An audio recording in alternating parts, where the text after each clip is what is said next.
मंत्री महोदय नितीन गडकरी साहेबांना मी स्वागत करतो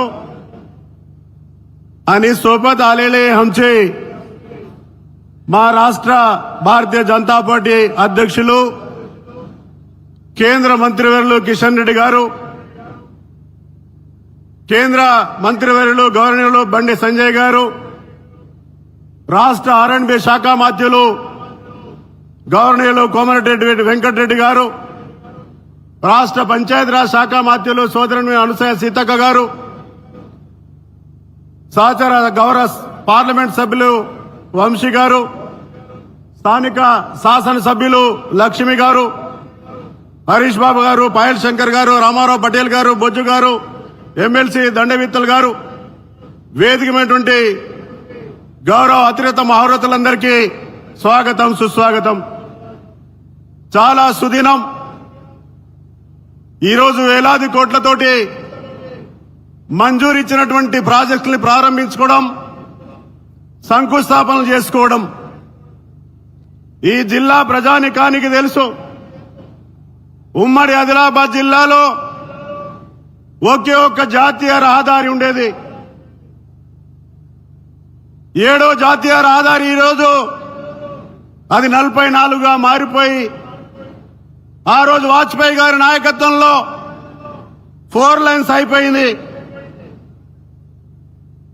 ఆ ఒక్క జాతీయ రహదారి నుంచి ఈరోజు దాదాపుగా 300 కిలోమీటర్ల జాతీయ రహదారులు ఈ 10 సంవత్సరాల కాలంలో ప్రధాని మోడీ గారి నాయకత్వంలో, గౌరవనీయులు నితిన్ గడ్కరీ నాయకత్వంలో ఈ జిల్లాలో 300 పైచిలకు జాతీయ రహదారుల్ని డిక్లేర్ చేయడమే కాకుండా అభివృద్ధి కార్యక్రమాలు చేపట్టి ఈరోజు శంకుస్థాపన ప్రారంభోత్సవ కార్యక్రమాలు చేస్తా ఉన్నాం.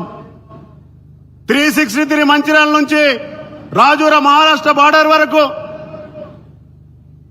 అటు కళ్యాణ్ టు నిర్మల్, మంచిర్యాల అదే నిర్మల్ తర్వాత ఖానాపూర్ వరకు 61, ఇటు రాజూర్ అంచు 353, బి కూడా NH44 ఆదిలాబాద్ వరకు. ఇవన్నీ కూడా 10 సంవత్సరాల కాలంలోనే మోడీ గారి నాయకత్వంలో, కేంద్ర మంత్రి గడ్కరీ గారి నాయకత్వంలోనే జరిగినాయి.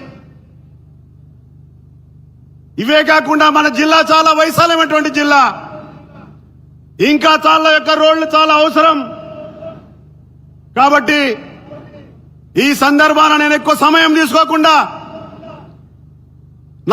నా పార్లమెంట్ సెగ్మెంట్ లో ఉన్నటువంటి కొన్ని విషయాల్ని గౌరవ మంత్రి గారి దృష్టికి తీసుకెళ్తా ఉన్నాను.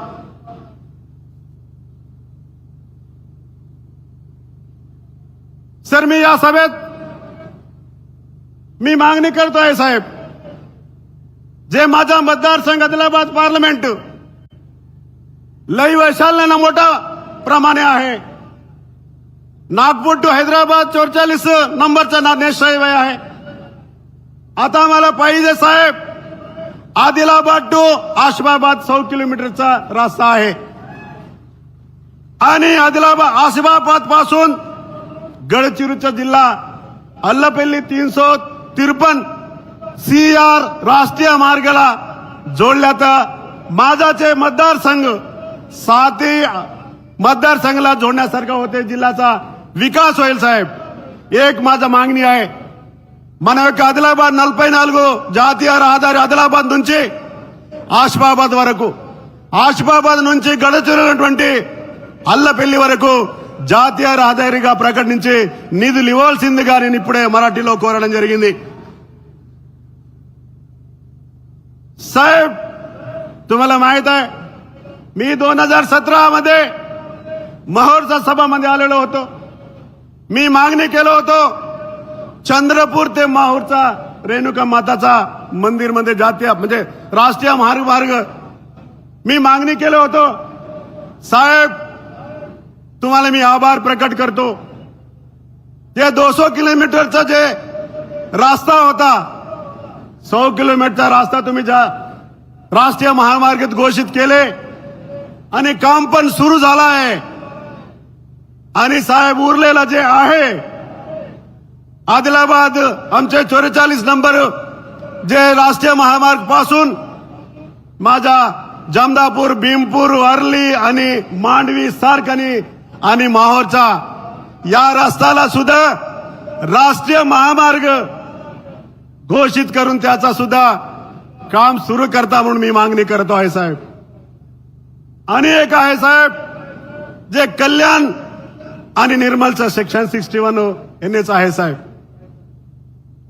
ते डिक्लेअर आपला सरकारच्या काळामध्ये झालेलं आहे. ट्रॅफिक वाढलेलं आहे साहेब, त्यासाठी 4 लाईनचा मी मागणी करत आहो. 4 लाईनच्या मागणीसाठी तुम्ही निर्देश देता म्हणून मी आशा करत आहे साहेब. आणि तसेच माझा 44 नागपूर टू हैदराबाद सुद्धा त्याचा पण 6 लाईनचा ग्रीन कॉरिडॉर तुम्ही देता म्हणून आशा करतोय साहेब.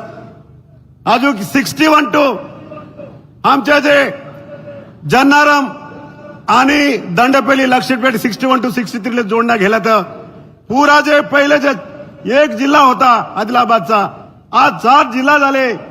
पुरे सविस्तार आपल्या जिल्ह्यामध्ये हे रोड एकंदी झालं तर आपलं सर्व चालू होईल साहेब.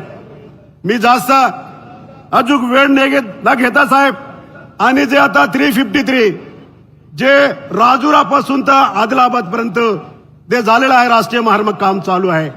परंतु साहेब तिथं थोडा महाराष्ट्र बॉर्डर पर्यंत 4 लाईनचा रोड चालू आहे आणि जे आमच्या तेलंगणामध्ये 2 लाईनचा काम चालू आहे, त्या पण 4 लाईनचा करावं मी अशी मागणी करतो आहे साहेब. मी जास्त वेळ नाही घेता साहेब. माझा मतदारसंघ लई मोठा आहे साहेब. नांदेड कुठं आहे साहेब? नांदेड बोकर तालुका आणि किनवट तालुका आणि यवतमाळ जिल्ह्याच्या अरणी, घाटंजी आणि केलापूर, पांढरकवडा, चंद्रपूरचे राजुरा, गडचिरोलीचे अल्लपल्ली इतका मोठा भाग आहे साहेब आपला माझा मतदारसंघ. त्यासाठी मी तुम्हाला एकच लास्टची कळकळीची विनंती करतो की तुम्ही आपण काय म्हणजे या भागाला तुम्ही महाराष्ट्राचा एक भाग समजून माझा जे मतदारसंघामध्ये जे असलेले